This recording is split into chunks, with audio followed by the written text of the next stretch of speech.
Thank you for calling customer service. My name is Veronica. How can I help you? Yeah, whatever. Just pull up my account. Hey friends, welcome back to my YouTube channel. Please take a moment to like this video and subscribe to my YouTube channel. So working in a call center might seem easy from outside, just sitting at a desk answering calls, but anyone who has done it knows how emotionally draining it can be.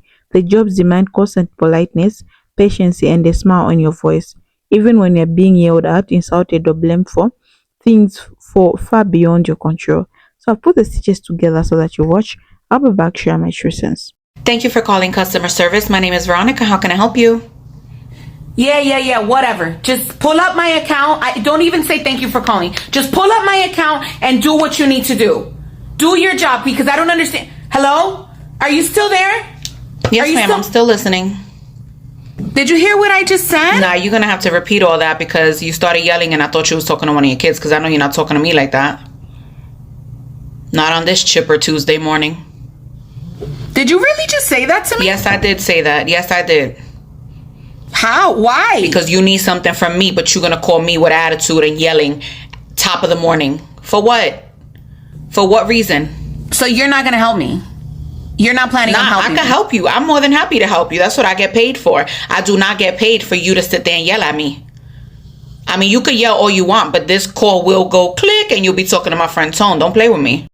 Thank you for calling customer service. My name is Veronica. How can I help you? Yes, hi, Veronica. I'm calling to book a flight. Yes, I'm happy to help you book a flight. In the meantime, do you mind having a pen and paper available? You don't need to tell me what to do. I know that I need to write down my confirmation number, okay? Okay. All right. Let's go ahead and get started. Okay, so you are all set. Let me go ahead and give you your confirmation number. Hold on 1 second. I need to grab a pen.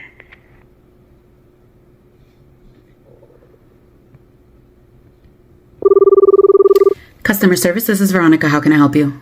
Yes, I'm calling to see how many bags my reservation has allowed, please. Your confirmation number? 833145.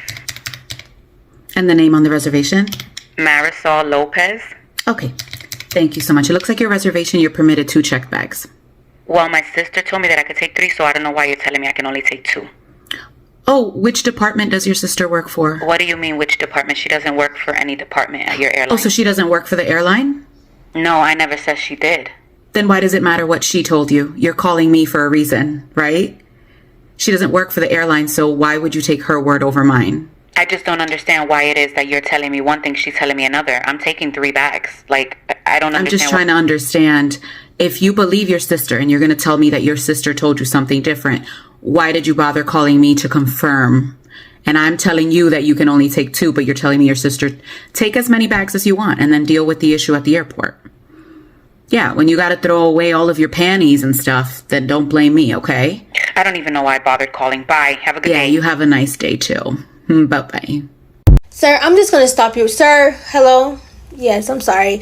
I'm just going to stop you right there because we've been on this call for 2 minutes now, and I've asked you for your first and last name, date of birth, and your phone number for the past 2 minutes so that I can better assist you and figure out what you're calling for, and you have yet to provide me with any of that information, but yet you continue to yell and scream at me. I can't understand nothing that you're saying. Sir, and that's fine that you're upset and you're angry, but you calling in demanding a supervisor and you have yet to even tell me what you need a supervisor for. I can't just transfer you over to a supervisor, and moreover, you haven't even provided me with their verification so I can even get a chance to pass you to a supervisor. Okay? So, again, what is the purpose of the call? And please, just calm down just a little bit. I understand you're upset about whatever reason, but in order for me to understand you, for the conversation to be proactive, you have to just speak with me in a regular tone, okay? So take a deep breath if you need to. Take a deep breath and please let me know what the reasoning for the call is.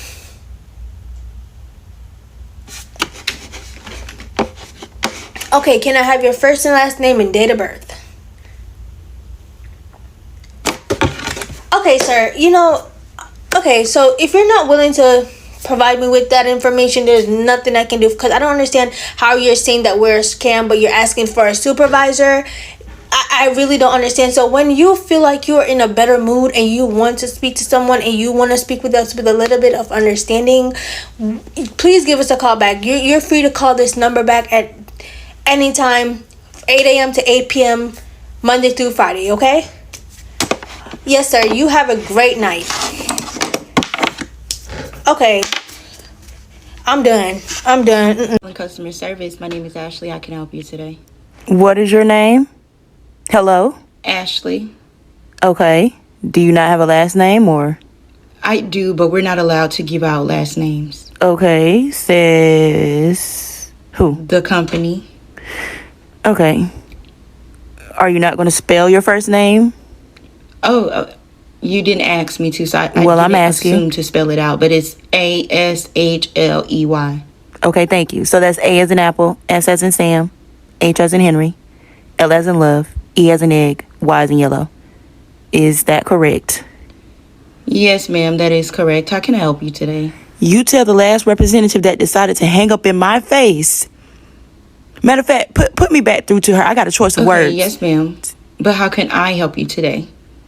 That's exactly how you can help me, by putting me back through. Matter of fact, I don't like none of y'all attitude today. I don't know who decided to piss in y'all. Yes, ma'am. Matter of fact, give it to a supervisor. I can get you over to a supervisor. What do you mean, one moment? What do you mean what I mean? You just asked me for a supervisor, correct? Yes, ma'am, I did. So I'm finna get you a supervisor. Yeah. Just give me one moment. Go ahead and do that if I have to supervise off of y'all ass. And that'll be fine if you do. Thank you for calling customer service. This is Brianna speaking. How can I help you today? What was your name? Because I'm writing that down this time. I'm tired of this shit. Brianna. And what's your last name? What's the last name? P as in Paul. Okay, and what's the rest? What's your whole last name? Unfortunately, ma'am, I don't have to provide my full last name. P as in Paul should suffice. Yeah, whatever. And how can I help you today? I'm trying to log on to my online account and I can't get on. Can you help me? I need help. Okay. And did you click forgot password on the website? No, I didn't do that. I called you. I need help. So you want to click forgot password first and see if that works? It's not working. It's still not working. I need help. Can't you help me? And if you still are having issues, we do have a help desk. Why can't you just reset the password? What is customer service for? Unfortunately, I wouldn't be able to reset the password. That don't even make no damn sense. Y'all built my account, so why can't you reset my password? Purposes, they make that only accessible to you. Well, this is ridiculous. Now I can't even get into my account. I can't see any of my information. Like, what am I supposed to do now? I'm so fucking tired of this company. Every time I call here, nobody can help me. Nobody can ever help me with my shit. Thank you for calling customer services. How may I assist you today? Hi, do you speak English? I'd like to speak to someone who understands English very well. No, I don't. Would you like me to transfer you to someone who can speak English? Much appreciated. Thank you. Hello. Hello, hi. Can I speak with Miss Tasha Johnson, please? This is she. Who is this? This is Miss Bay here at Verizon, and I don't know if you're aware you have an outstanding balance of $316.47, and I was wondering if can you make any payments today? Baby, I'm not paying motherfucking dime to y'all. You're not? Okay, hold on, wait. Let me put it in the notes. I'm not paying motherfucking dime. Oh, okay. Okay, well, I have that noted, and I'll, And don't call my motherfucking phone back, bitch. Hold on, what? What's up? You heard exactly what I said. Okay, now don't disrespect me, don't call me no bitch, bro. Cause I'll be on my motherfucking way to 10633 MLK Boulevard, bitch. Oh my God, I'm sorry, I didn't mean... Okay. Thank you for calling customer service. Rose speaking, how can I help you?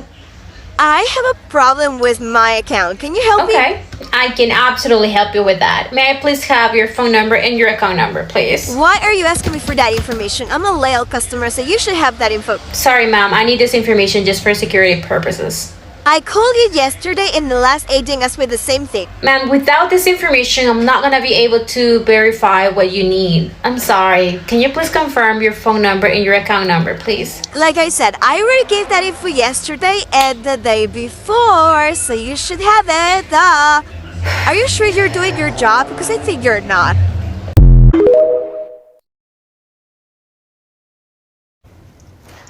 This comment right here, being on the phone is beyond draining. Like, if you do not work at a call center, I don't recommend it, number one. And number two, I feel like you will never understand how draining it is to listen to people complain all day long about stuff that's really out of your control and that you were only trained to an extent on. So when people are like, my friends, my family be like, oh, like they're trying to call me and stuff and I only want to text or like send a voice note at most, like I do not want to talk on the phone, like they do not understand because they don't work in this business. So if you have friends, family who work at a call center, please give them grace, because to sit and listen to people's problems for 8 hours and then get off of the phone and then now listen to your problems or even conversations, it's so draining at that point. They do not want to talk. So please have grace and consideration for your friends and family in customer service. Anybody who work in a call center, how many calls do y'all take? Because I know that my job is on the borderline of slavery. They don't want us to go after call work. They don't want us to do nothing. Today, honestly, I was booking a little bit of time, but I also was responding to emails. My manager, supervisor, whoever the hell she is, she pings me. It's like, I see you've been in after call work for 17 minutes. Are you doing an off the phone assignment or something? Like, what's going on?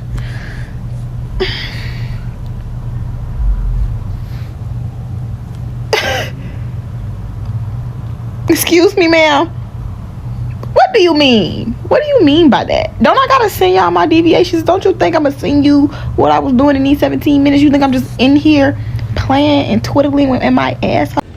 It is now about 7 minutes to 5 o'clock, and I have about 37 more minutes left of my shift. I work 9 to 5:30. I work from home, and mind you, for the last couple of days, I want to say even more so every Monday and Tuesday, because I get texted around 7 a.m. from my supervisors to log on early. So I've been at this since 7:30 in the morning. I have taken 72 phone calls today and today alone, and that typically is my normal Monday, Tuesday routine, sometimes even Wednesdays depending on how busy it gets. If I don't answer your text message or phone call after 5:30, please don't get mad at me. I have talked to 72 people today. I have came in early.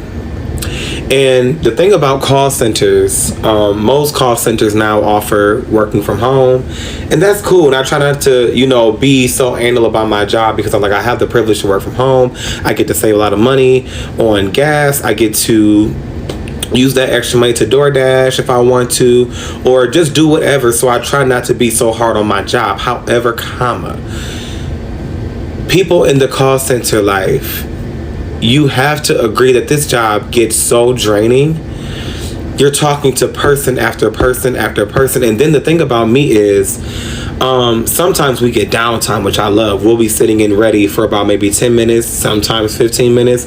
I don't get that privilege. You want to know why? Because when I got hired, which was about 2.5-3 months ago, they cross-trained me.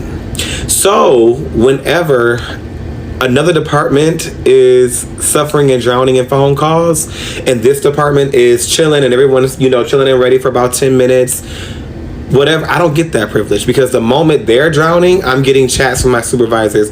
Oh, can you switch over to this department and help them? So back-to-back phone calls all day. Please don't be mad if I don't feel like talking.